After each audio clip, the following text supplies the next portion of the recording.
Hi all, இந்த video October எண்ட்லேருந்து start ஆகுது.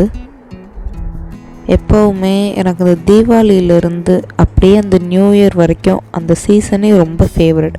அதே அந்த நியூ இயர்க்கு அப்புறம் பொங்கல் லீவ் முடிஞ்சு அது எனக்கு பிடிக்கவே பிடிக்காது.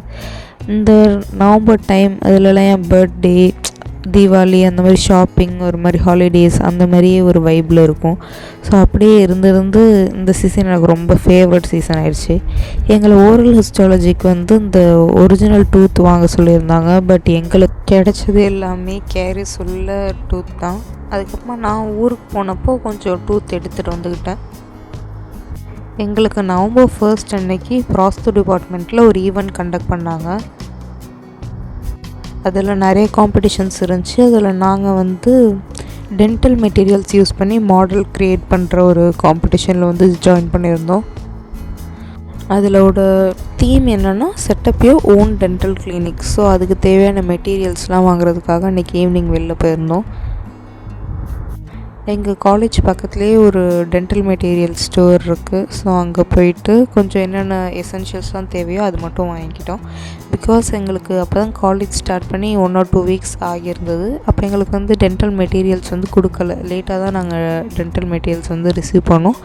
ஸோ அதனால் நாங்களே தான் கொஞ்சம் போட்டு வாங்குற மாதிரி இருந்துச்சு. அதே மாதிரி தான் ஸ்டேஷ்னரியும் என்கிட்ட இங்கே சுத்தமாக இல்லை. ஸோ அதுவும் பேசிக் ஸ்டேஷ்னரி ஐட்டம்ஸ்லாம் கொஞ்சம் வாங்கலான்னு போயிருந்தேன்.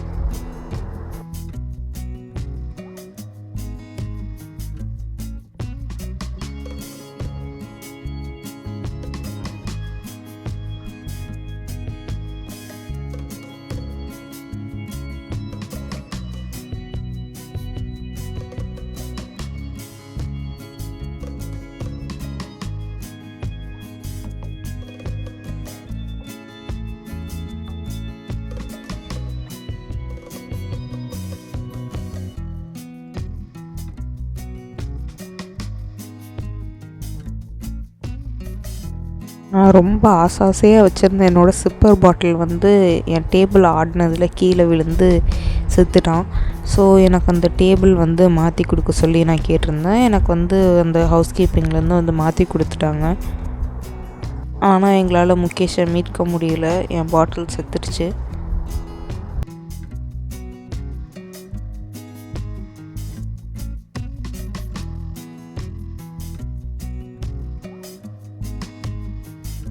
அண்ட் பப்ஜி அன்னைக்கு அந்த ஈவெண்ட் பேர் PUBG prosthodontics undergraduate battleground.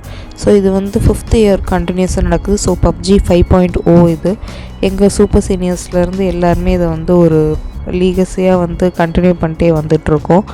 So நான் ஃபஸ்ட் இயர் படிக்கிறப்ப இது 5th டைம் இந்த டிபார்ட்மெண்ட்டில் இந்த ஈவெண்ட் கண்டக்ட் பண்ணாங்க. ஸோ போயிட்டு எல்லா பொருளையும் எடுத்து வச்சுட்டு எல்லாம் அரேஞ்ச் ஆகிட்டு இருந்தோம். ஆக்சுவலாக இந்த ஈவெண்ட் இந்த competition first year second years 2 பேருக்கும் காமனாக தான் நடந்துச்சு. ஃபஸ்ட் இயர்ஸில் நாங்கள் எங்கள் டீம் மட்டும்தான், அதாவது டீமுக்கு 2 பேர் நாங்கள் மட்டும்தான் பார்ட்டிசிபேட் பண்ணியிருந்தோம். மற்ற எல்லாமே செகண்ட் இயர்ஸ். எங்களுக்கு எதை எப்படி யூஸ் பண்ணணும்னு ஐடியா கூட கிடையாது. பட் சும்மா பார்ட்டிசிபேட் பண்ணலாம் ஒரு எக்ஸ்பீரியன்ஸ்க்காக அப்படின்னு சொல்லி தான் இது பண்ணோம். ஏன்னா அந்த வீக் எங்களுக்கு அவ்வளோ பெருசாக எதுவும் அகாடமிக் சைடில் நாங்கள் நிறைய பண்ணணும்லாம் இல்லை. எங்களுக்கு எதை எப்படி மேனிப்புலேட் பண்ணணும், எதுக்கு எவ்வளோ செட்டிங் டைம் ஆகும், எவ்வளோ வாட்டர் கன்சிஸ்டன்சி தேவை, வாட்டர் பவுடர் ரேஷியோ எவ்வளோ, ஒன்றுமே தெரியாது. எதுவுமே தெரியாமல் சும்மா எல்லாத்தையும் செஞ்சிட்ருந்தோம். பட் ஒரு ஐடியா இருந்துச்சு, இதுதான் பண்ண போகிறோம் அப்படின்ற ஒரு ஐடியா. எப்போதுமே உங்களுக்கு ஏதாச்சும் ஒரு விஷயம் செய்யணும்னு தோணுச்சுன்னா செஞ்சுருங்க. எனக்கு இது செய்யலாமா வேணாமான்னு டிசைட் பண்ணுறதுக்கே ரொம்ப நேரம் ஆச்சு. நான் கடைசி நாள் தான் பேரே கொடுத்தேன். ஸோ பண்ணுங்கள், எதாக இருந்தாலும் ஒரு எக்ஸ்பீரியன்ஸ் தான். இதில் எந்த ஒரு எம்பாரஸ்மெண்ட்டையும் நீங்கள் லைஃப் ஃபுல்லாக சுமந்துகிட்டே இருக்க போகிறது கிடையாது. ஸோ தோத்தாலும் ஜெயித்தாலும் பார்ட்டிசிபேட் பண்ணுங்கள் ஃபஸ்ட்டு. ஓகே, கருத்து. எங்கள் ஈவெண்ட்டை விட இந்த ஈவினிங் குவிஸ் நடந்துச்சு எங்கள் சீனியர்ஸ்க்கெலாம். ஸோ அதை பார்க்குறப்பயே ஒரு மாதிரி மாசாக ஜாலியாக இருந்துச்சு. எல்லாம் அப்படியே ரொம்ப ஃபயராக அப்படியே அனல் பறந்துட்டு இருந்தது. அண்ட் சர்ப்ரைசிங்லி நாங்கள் பார்ட்டிசிபேட் பண்ணதில் ரன்னரப் படிச்சிருந்தோம். ஸோ அதுக்கு கேஷ் ப்ரைஸ் 1000 rupees. ஸோ ஆளுக்கு 500 500ன்னு பிரித்து எடுத்தாச்சு. So I was very much happy about this because இதுதான் என்னோடய ஃபஸ்ட்டு ஈவெண்ட் நான் காலேஜ் வந்து பார்ட்டிசிபேட் பண்ணுறதுல. ஸோ நான் வந்து ரொம்ப ஜாலியாக தான் இருந்தேன். அது வின்னரோ ரன்னரோ ஏதோ பார்ட்டிசிபேட் பண்ணதுக்கு ஒரு ஞாபகார்த்தமாக ஒன்று இருக்கே அப்படின்னு தோணுச்சு.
நவம்பர் ஸ்டார்ட் ஆனது என்னமோ ஜாலியாக தான் இருந்துச்சு.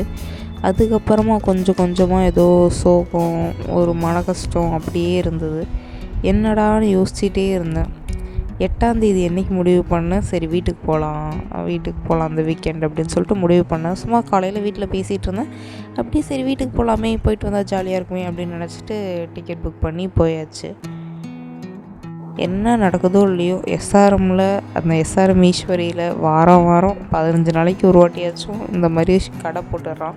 நம்மளே காசை கண்ட்ரோலாக வச்சுருந்தாலும் இதை தாண்டி போகிறதுக்குள்ளார பாதி காசு காணா போயிடுது. ஸோ நவம்பர் 8 அன்றைக்கி வந்து நான் வீட்டுக்கு கிளம்புனேன். It was a Saturday evening. என் காலேஜ் ராமபுரத்தில் இருக்கிறதுனால நான் அப்படியே கிண்டி ஆட்டோவில் போயிடுவேன். So Guindy to Tambaram or Egmore எந்த ஸ்டேஷனோ அது பொறுத்து நான் லோக்கல் ட்ரெயின் அல்லது மெட்ரோ எடுத்துக்குவேன். ஸோ ஒரு காலத்தில் சென்னை எனக்கு வந்து ஒரு வெக்கேஷன் பிளேஸாக தான் இருந்துச்சு. இப்போ பார்த்தா ஒரு 4-5 வருஷத்துக்கு இங்கே தான் இருக்கணும் அப்படின்ற மாதிரியான வருது. ஸோ இங்கே நான் வந்து ஒரு 2-3 ஆப் வந்து வச்சுருக்கேன். யூடிஎஸ் அப்படின்னு சொல்லி ஒரு ஆப், இந்த லோக்கல் ட்ரெயினுக்கு இது புக் பண்ணுறது. அப்புறம் வேர் இஸ் மை ட்ரெயின் அப்படின்னு சொல்லிட்டு ஒரு ஆப் இருக்குது. ஸோ அதில் உங்கள் ட்ரெயின் எங்கே இருக்குது அப்படின்னு சொல்லி ட்ராக் பண்ணிக்கலாம். ஸோ இந்த மாதிரி ஒரு 2-3 ஆப்ஸ் இருக்குது. இது வந்து எனக்கு கொஞ்சம் ஹெல்ப்ஃபுல்லாக இருக்குது இங்கேருந்து. ஏன்னா வழி தெரியாமல் நான் எங்கேயும் தொலைஞ்சிடக்கூடாதுல. சொந்த ஊர்லேயே தொலைகிற ஆள் நான். மதியம் சாப்பிடாததுனால அப்படியே பிரியாணியை பார்சல் பண்ணிட்டேன். ஸோ அன்றைக்கி ட்ரெயின் எடுக்கிறதுக்கு 10 நிமிஷத்துக்கு முன்னாடி தான் நான் ரயில்வே ஸ்டேஷனே வந்திருந்தேன். அப்புறம் பிளாட்ஃபார்ம் நம்பர் கண்டுபிடிக்கிறதுக்குள்ளே எனக்கு பாதி உசுர் போச்சு. அப்புறம் பொறுமையாக செட்டில் டவுன் ஆகி அந்த வாங்கிட்டு வந்து பிரியாணி சாப்பிட்டதுக்கப்புறம் தான் பாதி உயிர் வந்தது.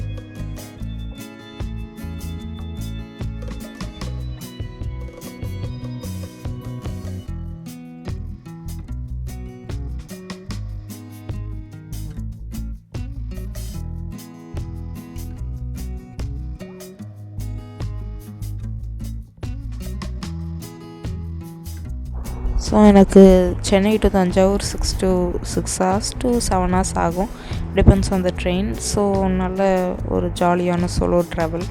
உட்காந்து இன்ஸ்டா ஸ்க்ரோல் பண்ணிவிட்டு கொஞ்சம் எடிட்டிங்லாம் பண்ணிவிட்டு அப்படி இப்படின்னு டைம் போயிடுச்சு.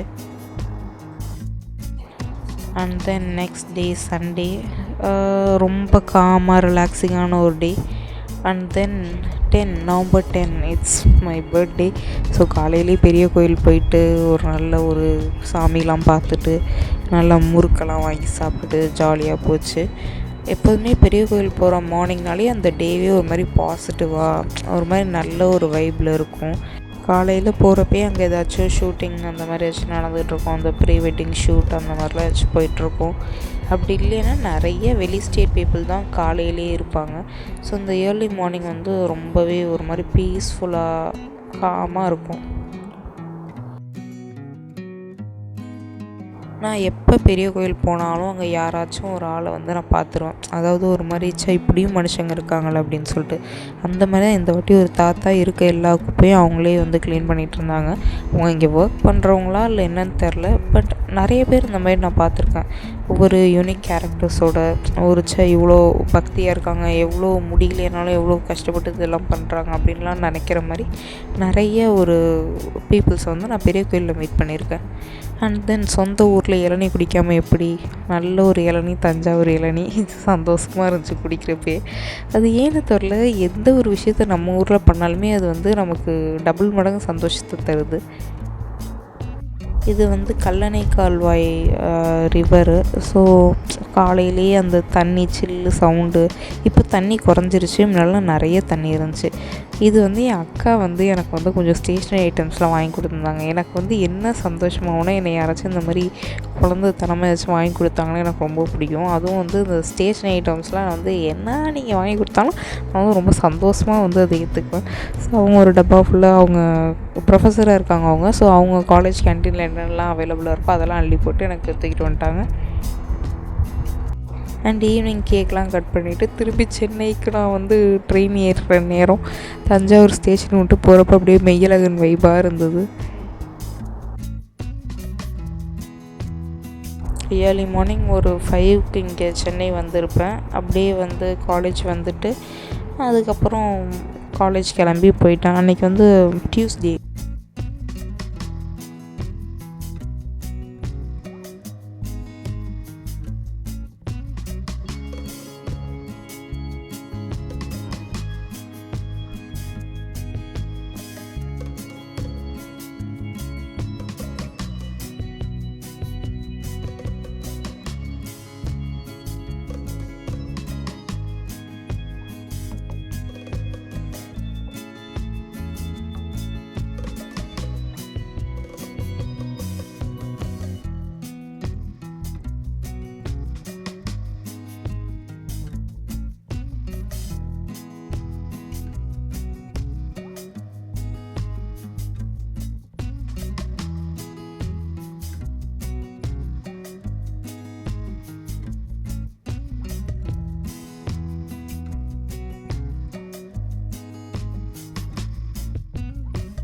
ஒரு வழியாக பல ஜென்மங்கள் கழித்து எங்களுக்கு வந்து டென்டல் மெட்டீரியல்ஸ் வந்து கொடுத்தாங்க.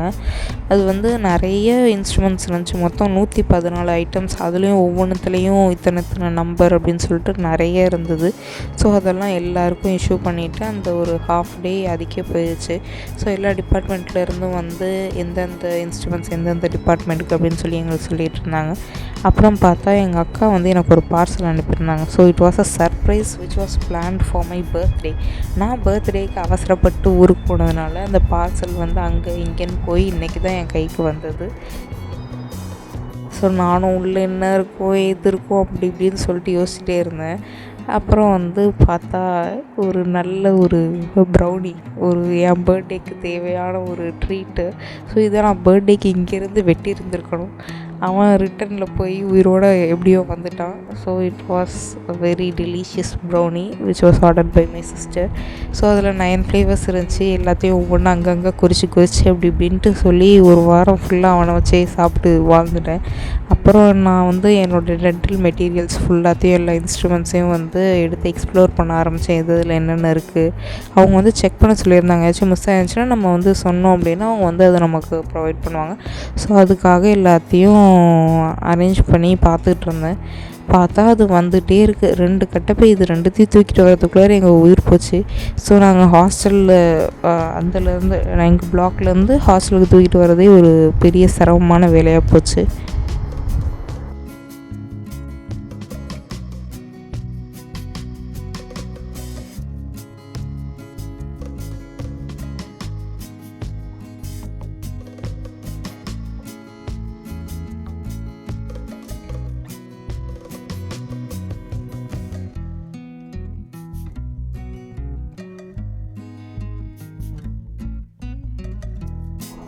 அடுத்த நாள் வந்து ப்ராஸ்தோ லேபில் எப்படியோ வந்து நாங்கள் வைவா கிளியர் பண்ணி எங்களோட மோல்டு வாங்கிட்டோம்.